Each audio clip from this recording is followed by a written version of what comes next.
So tell me, how did you approach Electro? Is he dark and somber? I think he starts out light. I think he starts out like, I hope today somebody says something nice to me.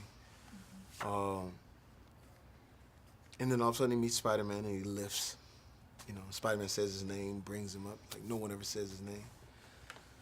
And then once he starts to darken is when it's his birthday, and even his mom doesn't remember his birthday. So that's when dark things start to creep into his mind, and then he goes to his job, and that's what we wanted to accomplish. Three things: betrayed by his job, betrayed by his love, betrayed by society. So these things are happening. Gets to the job, no respect at the job.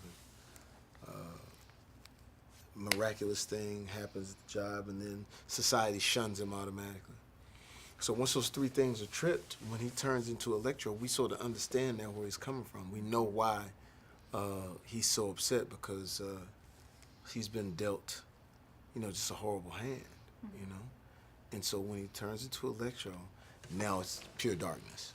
It's like, I want to hurt everybody that had anything to do with making me feel the way I feel, and anybody that stood by and let it happen.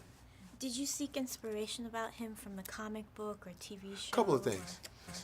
The comic book, just the layout of Max Dillon. He was 42 years old, ex-wife leaves him, his father left him, lives with a doting mom, and just, that's a lonely space to be in when you're, that old and you still hadn't sort of gotten out of the nest.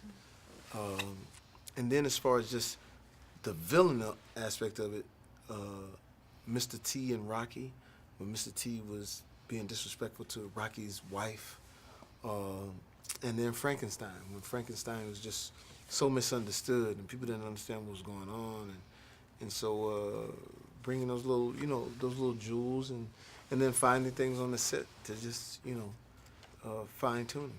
How do you go from the Django to President of the United States to a comic book villain?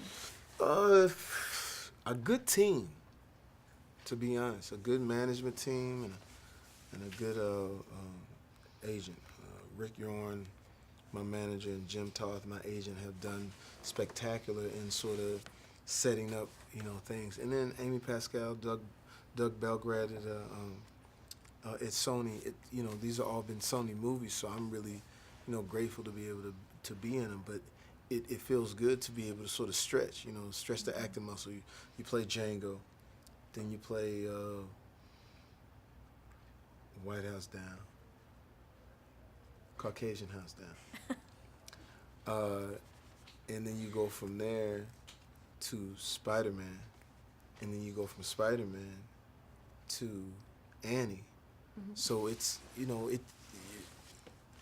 actors and actresses can only dream of being this lucky, but it's a great team. Have you always wanted to be in a superhero film?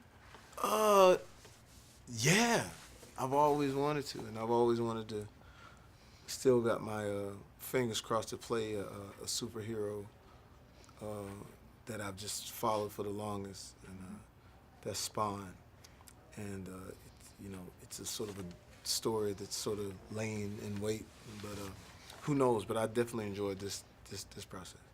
Well, thank you very much. Thank you. Thank you.